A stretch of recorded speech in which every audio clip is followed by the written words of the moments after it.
So, yung report ko po yung composer. So, didiscuss ko dito kung sino yung mga song composer natin. So, ako nga pala si Perico, your next reporter. So, objectives. Discuss the 9 Filipino musician, song composer. Explain how these Filipino musicians become popular for their musical compositions. Discuss about the musical compositions of the entire group of 20th century Filipino song composer. So, an entire group 20th century Filipino song composer become popular for their musical composition used as background music or theme song in movie and films. So, ito nga, itong group of 20th century mga song composer natin naging become of popular sa mga musical na naginawa nila is naging background sila, naging isang background dito, ng isang mga music. Naging background sila ng mga movies or mga films. So matatakal ko dito yung mga ginawa ng mga song composer natin. So yung mga Filipino musician are the well-known song composer and lyrics as. So ito nga sila Levi Silverio, Constancio de Guzman, Mike Villare Jr. and Hernani Cuenco, Resty Umali, George Conseco, Angel Peña, Leopoldo Silos Sr., and Santiago Suarez. So, yung first song composer si Levi Silverio, 1910 to 2002, National Artist for Literature and Music. So, made in the Guinness Book of World Record for being the only person to make music with a leaf. So, siya yung nakapag-made ng Guinness Book of the World Record sa buong mundo. So, sa sarili niya na nag-mix siya ng music with a leaf. Then, he also wrote the lyrics for over 4,000 songs and received numerous awards for his musical achievement in films. So, ito nga, si Levi Silverio is nakapag siya ng 4,000 songs and nakakuha siya ng awards naka-receive siya ng numerous award sa musical achievement niya sa mga film niya nagawa niya. So si Levi Silverio rin din po is isa national artist for music and literature. So si Levi Silverio is pinanganak sa Tondo, Manila noong April 13, 1910 and namatay siya or nag-pass away siya noong April 2, 2002. And he studied at Academy of Music in Manila under a scholarship.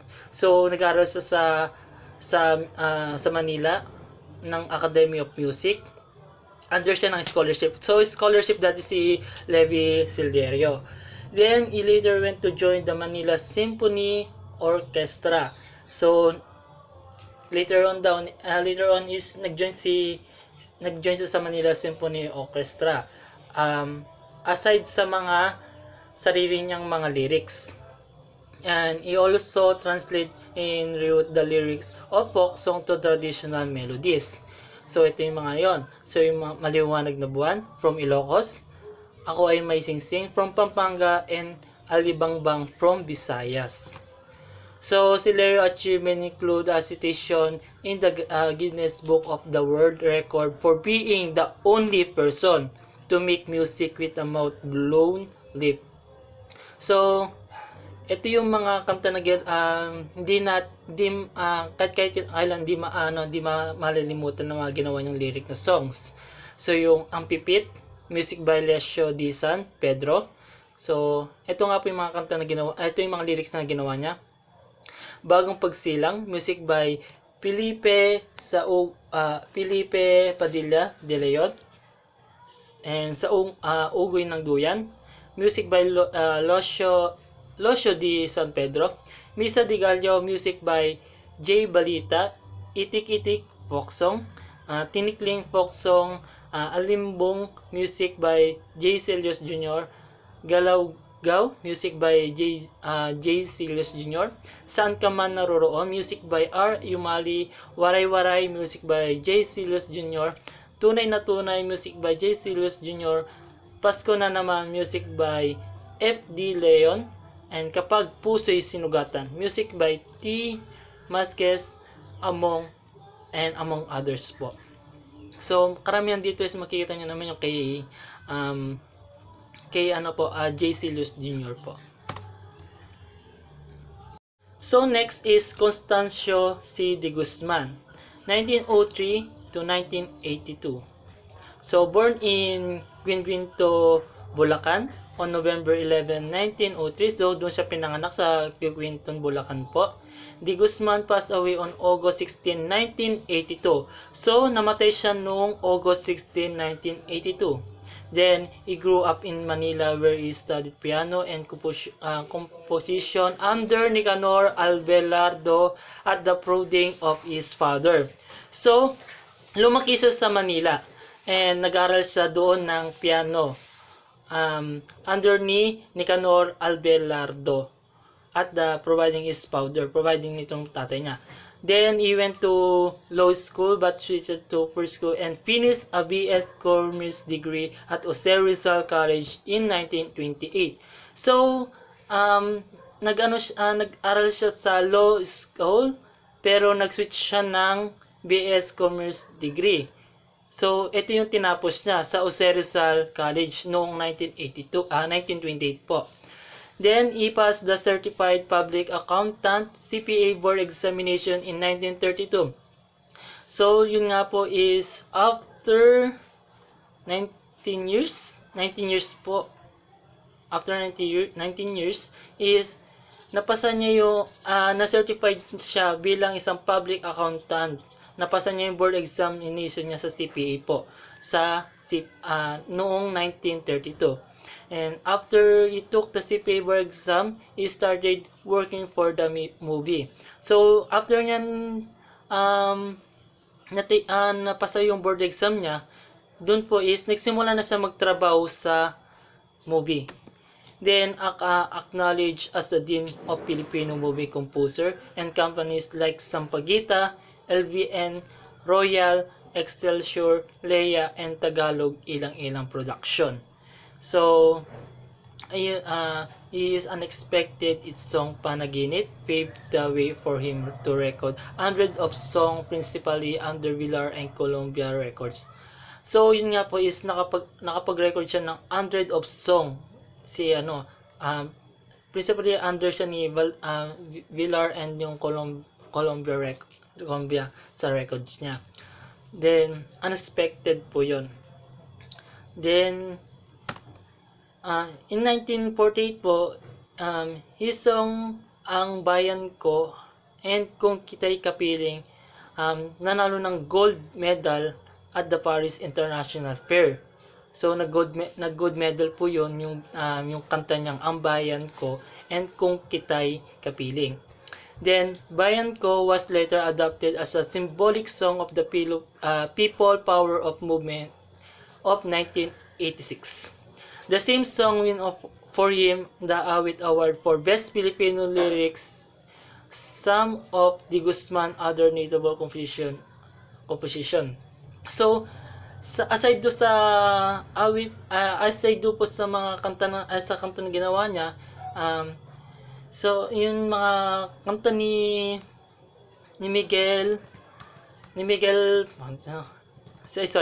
si Constantino de Guzman is, ito po yung mga kanta na iba po na niya, yung Babalik Ka Rin, Ang Tangi Kong Pag-ibig, Berheng Walang Dambana at Maalala Mo Kaya, and Sa Piling Mo noong 1948. Ito po yung mga kanta o lyrics na nagawa ni de Guzman.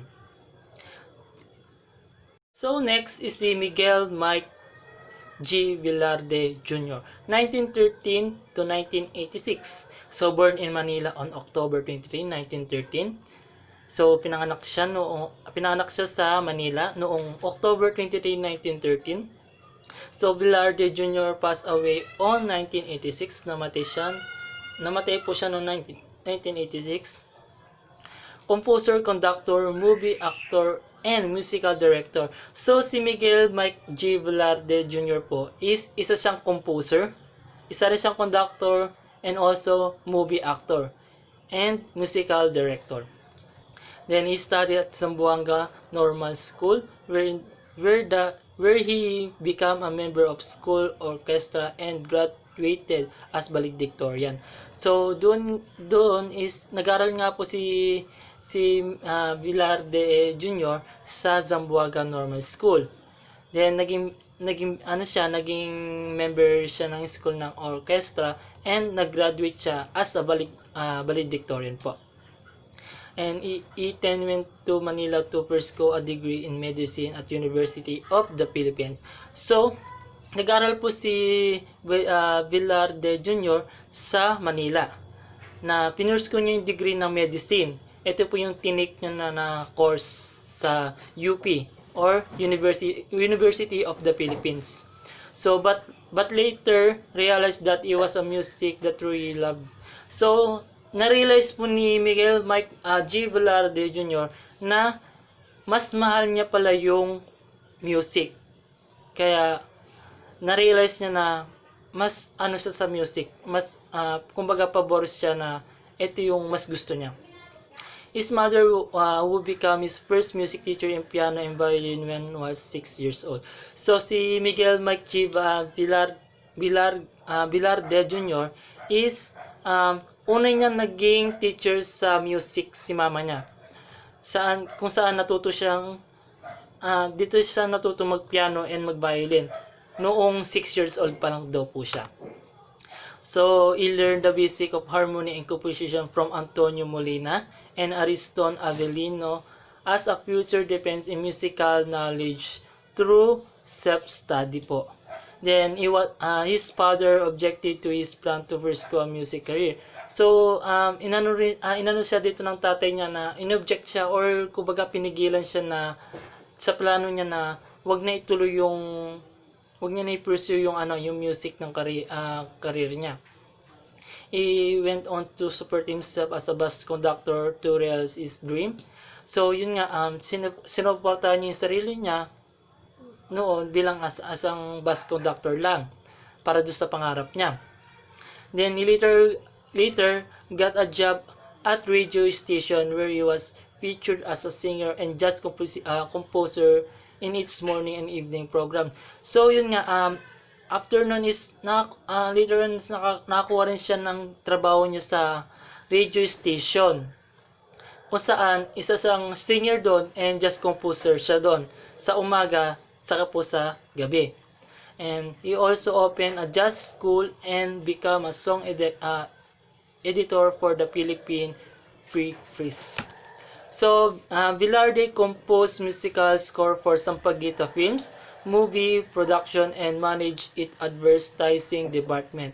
Among his most important work were, ito yung Luksong Tagumpay, which received the PAMAS, means Filipino Movie Arts and Sciences Award for Best Picture 1960 and for which is wrote the story and screenplay, and Ala Ala Kita, for which he won Best Director 1961. So, yun nga, nung ang story na ginawa niya ng screenplay, na siya yung director doon, so nanalo siya bilang isang Best Director noong 1961. And he admit to being strongly influenced by American composer and songwriter Irving Berlin and Cole Porter. So, inadmit siya na isa sa strongly influence ng America composer and songwriter ni Irving Berlin and Cole Porter. So, ito yung mga created ni Velarde. Ito yung mga style na kinumpose na highly melodious and romantic song. So, ikaw, lahat ng araw, habang buhay, minamahal kita, ikaw ay akin, buhat, bituing marikit, dating sumpaan, dalisay, eternally yours, at gabi at araw, dahil sa'yo. So, yan po yung mga inano ni Valerde.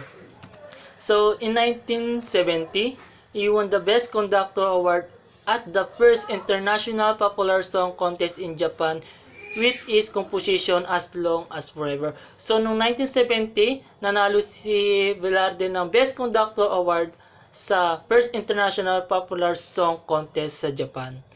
Then, kinumpos na yung As Long as Forever.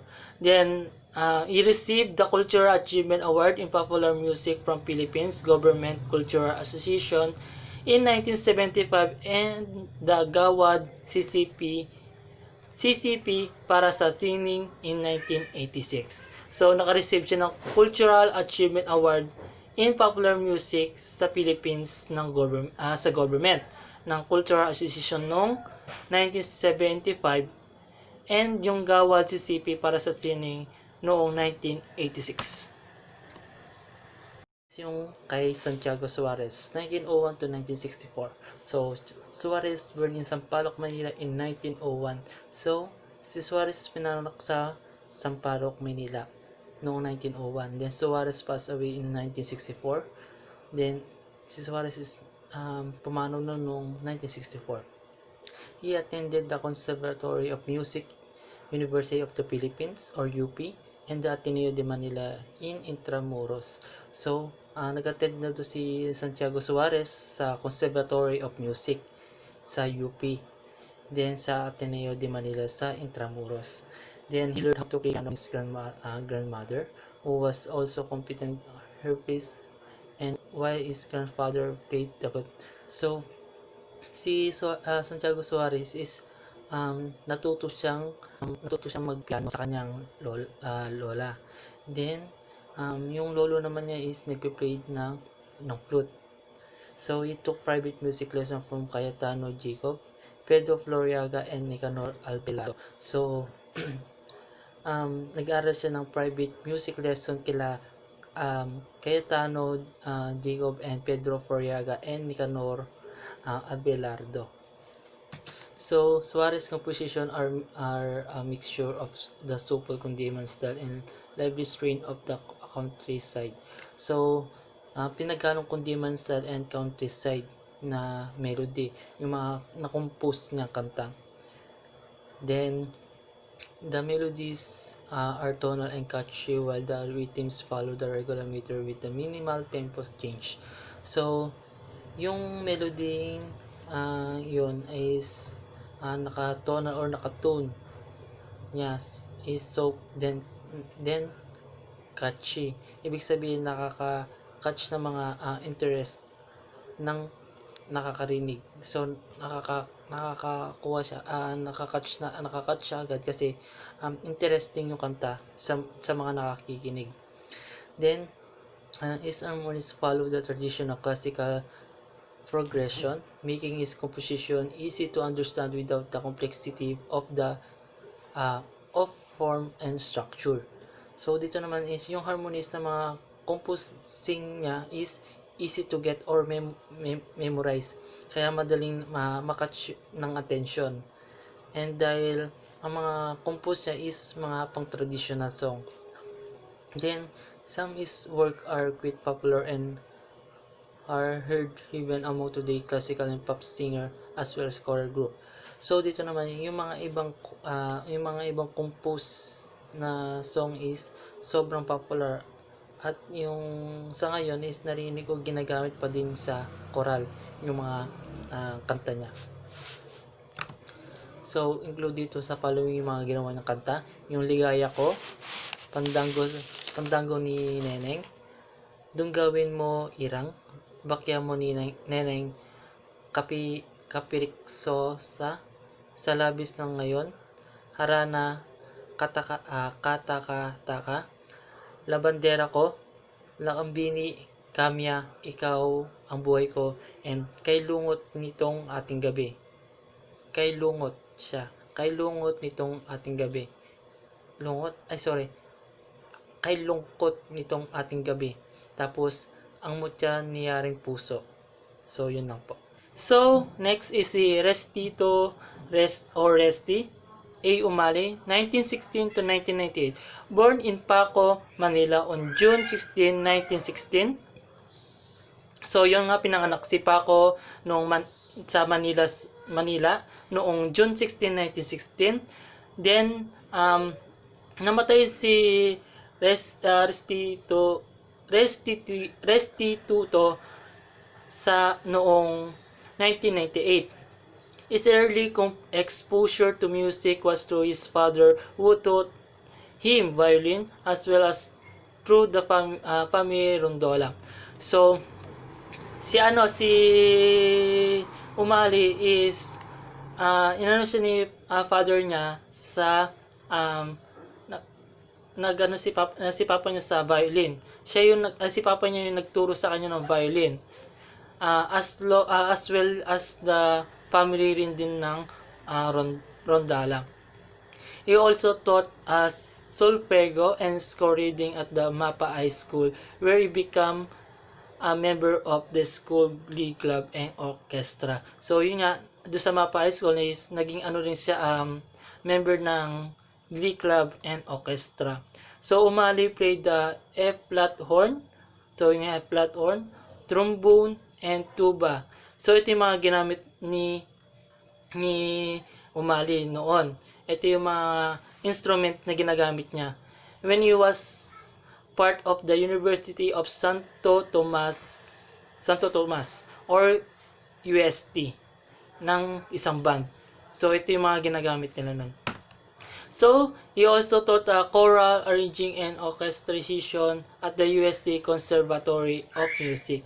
He majored in composition and conducting at the Conservatory of Music, University of the Philippines, and commerce at the Jose Rizal College. So, naging major niya rin yung composition and conducting at the Conservatory of Music sa UP. And nag-commerce siya sa college ng Jose Rizal. And even passed electrician course at the Philippines School of Arts and Trade before embarking on the career as a musical score for movie. So yun nga, kahit na napasa niya yung electrician course sa Philippine School of Arts and Trade before embarking on a career as a musical scorer for movie. So dito nga is napas niya nga yung electrician course niya sa Philippine School Arts of Trades. Then kinarin niya yung doon nga pumasok na after niya na yung electrician course of the Philippine School of Arts Trades is kinarir niya na yung musical score for movies. So was a composer, teacher, and musical arranger. So isa siyang composer, teacher, and musical arranger. So he arranged the Philippine national anthem in the local classic Kata Ka Taka for the Boston Pops Orchestra when he performed for the Philippines Independent Nights in Boston in 1972. He wrote a total of more or less 120 movies, theme song, and composed more than 250 score for movies. So dito is nakapagsulat siya ng more or less 120 movies. Nakagawa siya si Umali. Then nakapag-compose din siya ng more than 250 score for movies din ng theme song. Then among Umali popular song, ito yung mga popular song ni Umali. Saan ka man naroroon, alaala nung lumipas, ang pangarap ko'y ikaw, sa labis ng baryo, di ka nag-iisa, paano kita lilimutan. So next naman si Angel P. Peña noong 1921 to 2014. Born on April 22, 1921 to a musical family. So pinanganak siya noong April 22, 1921 sa kanyang musical family niya. So Peña passed away on December 22, 2014. So, bago-bago lang siya, 2014 na siya. Namatay si Peña. He took lesson in solfeggio. So, nagtook siya ng lesson sa solfeggio from his mother, Rosario Velarde Machas, who was a school teacher who studied voice at the University of the Philippines. So, si Angel Peña is nag-ano siya ng lesson sa solfeggio sa kanyang nanay na si Rosario Velarde Machas, na isang school teacher. Studied niya yung voice sa University of the Philippines sa UP. Then, his father, Gregorio Cid Peña, played the violin. So, tatay niya naman is nag-play ng violin po. His grandfather was respected guitar player. So, si lolo naman niya is isang kagalang-galang na gumagamit ng isang gitar. Kagalang-galang siya na kagalang-galang yung lolo niya na gumagamit ng gitara. He grew up in Malabon, which was then famous for its musician and marching bands. So, yun nga, lumaki siya sa Malabon. And naging sikat siyang musician doon ng banda. Then, at the age of 11, when his mother passed away, he was discouraged by his father to continue his musical pursuit. However, the boy persisted and proceeded to study music theory and composition. So, nung 11 nga siya, namatay na yung nanay niya. Si Rosario Velarde, yung nanay niya. Then, doon nga, pinakontinue sa kanya ng tatay niya yung musical, yung music para sa sarili, para sa anak niya. Then, yun nga, nag-proceed si Angel Peña. Then, nag-aaral siya ng mga music na theory and composition. So, Peña wrote his first original jazz composition just before World War II began. So, gumawa si Peña ng kantang yung first original jazz composition niya po pala, sorry. Yung first original jazz composition niya is naggumawa siya before yung World War II na bago nagsimula. So, he also wrote a kundiman for the young women he would be courting. So, ginawa niya rin yung kundiman para sa mga babae kapag liligawan ng mga babae. Then, he had also switched from guitar to bass. And 1959, the UST launched a National Symphonic Composition Contest open to Filipino composer. Peña's entry Igorot Rhapsody won first prize the following year. So ngayon is yung UST daw noon, yung UST nag-launch sila ng National Symphonic Composition Contest. Open para sa mga Filipino composer. So isa si Peña dun sa nag-entry doon sa contest na inopen ng UST. Then was a classical composer, musical arranger and bass player. So si Peña is isa sang classical and jazz composer, musical arranger and bass player. He is widely considered by modern Filipino jazz musician as one of the founder of traditional jazz in the Philippines. So, kinonsider si Peña na isang modern Filipino jazz musician na isa sa mga naging founder ng traditional jazz sa Pilipinas. Then, he spent the next 20 years in Hawaii, where he is continued to write his own music as a farewell tribute. Yun nga, nag-spend siya ng 28 years sa Hawaii daw po. Then, kinontinue yung pagsusulit niya ng sarili niyang mga kanta as a farewell tribute. The Manila Symphony Orchestra performed its concerto for double bass and orchestra in 1981 to mark the 75th anniversary of the Filipino presence in Hawaii. The Honolulu Symphony premiered its concerto for jazz quartet and orchestra with an all-star Filipino jazz quartet. So, yun nga po. Yung nga nagperform or nagano yung Manila Symphony Orchestra perform sa noong 1981. So for double bass and orchestra. Nagmark siya nung 75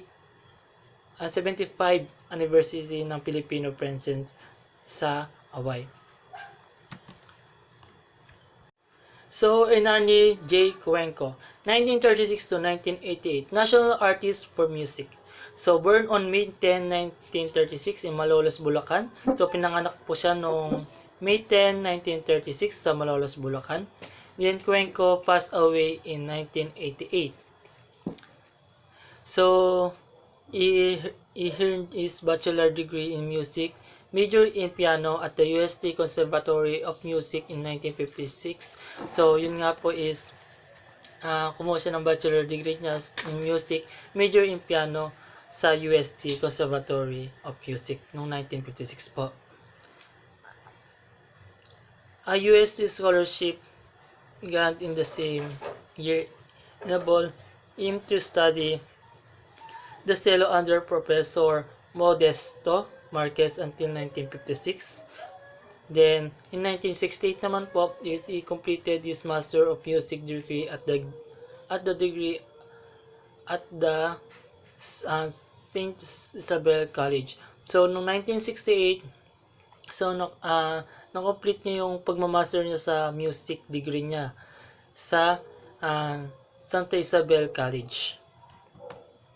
So, was composer, film scholar, musical director, and music teacher, and was named National Artist for Music in 1999. So, isa siyang composer, film scorer, and musical director, and music teacher, and was named National Artist for Music in 1999. So, his work embodied the Filipino sense of musicality with the classical sounds of the kundiman, evident in many of his ballads. So, to this day, his composition continue to be popular and we love. So, yung mga ginawa niyang, yung mga kinunti niyang composition naging popular and minahal din. Then, he is a national artist for music. So, yun nga, noong 1999, kinilala siya bilang National Artist for Music. So, ito yung mga ni Cuenco. So, Cuenco composition are popular and well loved, especially Gaano Ko Ikaw Kamahal and Bato sa Buhangin. So, ito yung special na pinaka-popular or special na pinaka-minahal ng ginawa ni Cuenco. Gaano Ko Ikaw Kamahal and Bato sa Buhangin, both of which is composed for film in honor of his wife. So, yung itong dalawa is kinumpos niya para sa films sa honor ng honor para sa asawa niya. So, aside sa mga ginawa niya, so ito pa yung mga iba. So, nahan, kahit na magtiis, diligin mo ang hamog, ang huwaw na lupa, Pilipinas, Inang Bayan, Isang Dalangin, Kalesa. So, yun lang po, yung kay Cuencos. So, George M. Canseco, 1934 to 2004. Born on April 23, 1934 in Nyac, Cavite. So, noong April 23, 1934, sa Nyac, Cavite, pinanganak si George M. Canseco. Then, Canseco passed away on November 19, 2004 in Manila. So, namatay si George M. Canseco noong November 19, 2004 po sa Manila. So, he graduated with a liberal arts degree at the University of the East. So, nag-graduate siya sa liberal arts degree sa University of the East. Then, after graduation, he worked for the Philippines Herald and Associated Press as a journalist. So, after niya nag-graduate, nagtrabaho siya sa Philippines Herald and sa Associated Press as a journalist daw po. Then, he also worked as a freelance script writer for hire in the Manila. So, yun nga, nagtrabaho rin siya sa freelance bilang isang script writer for hire sa Manila. Then, was considered as national acclaimed composer of numerous popular Filipino classic. So, considered this as nationally acclaimed composer of numerous popular Filipino classic. He composed song for some of country's top popular singer sa Sharon Cuneta. So ito yung isa sa mga kinumpos ng mga kanta is isa sa mga popular singer na kumanta is sila Sharon Cuneta, Basil Valdez, Eugene Velasquez, Zisa Padilla, then Pilita Corrales, Martin Rivera, and Ledesman. Sila po yung mga yun. And he wrote the classic Kampantay Ay Langit, a movie theme song as well as Child, the English language version of Freddie Aguilar signature song Anak. Then he also served as a president of the Philippine Society of Composer, Authors, and Publisher. So, yung PhilSCAP. So, yung PhilSCAP, yung PhilSCAP po. Yung Philippine Society of Composer, Author, and Publisher. So, his legacy as a composer include approximately 120 song titles, including Ikaw, Kailangan Kita, Dito Ba, Hiram, Tubig at Langis, hanggang sa dulo ng walang hanggan, Sinasamba Kita, Kastilong Buhangin, Minsan pa nating hagkan ang nakaraan, ngayon at kailanman, saan darating ang umaga, sana bukas pa ang kahapon, Dear Heart, gaano kadalas ang minsan, paano kita mapapasalamatan, kahapon lamang. So ito po yung sa mga ginawa ni George M. Canseco. Last po si Leopoldo R. Silos SR 1925-2015, born on March 6, 1925. So pinanganak sa March 6 noong 1925. Silos passed away on March 10, 2015. So namatay po siya noong March 10, 2015. He composed and recorded a number of romantic songs, the two most famous of which were Dahil sa Isang Bulaklak, Because One Flower, and Hindi Kita Malimot, I Cannot Forget You. So ito isa sa mga kinompose ni Leopoldo Silos po. Ito sa mga famous na ginawa niya, yung Dahil sa Isang Bulaklak.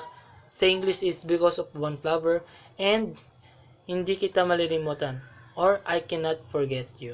So he was an award-winning musical director of the long-running television musical program Awitan Kita, which starred Armida Sigon Reyna. So na-award siya sa pagkapanalo bilang isang musical director of the long-running television musical program. Yung Aawitan Kita na do sa Armida Sigon Reyna po. So was a composer, singer, and musical arranger. So isa rin siyang composer, singer, and musical arranger. a composed and recorded romantically soulful song. So, yung mga soulful song, yun nga po. Um, isa sa mga kinumpos or ni-record na mga na-record na romantically soulful song ni Leo Poldo. So, ito yung mga kinanta niya. So, Aling Kotayro ay anong saklap, basta't mahal kita, Diyos lamang ang nakakalam, hindi ko malilimutan. Lagi kitang naalala, langit sa lupa, alina, alina, lihim ng pag-ibig, mundo may mawala. So, yun lang po. So, thank you po sa pakikinig. Sana po may natutunan po. Thank you po.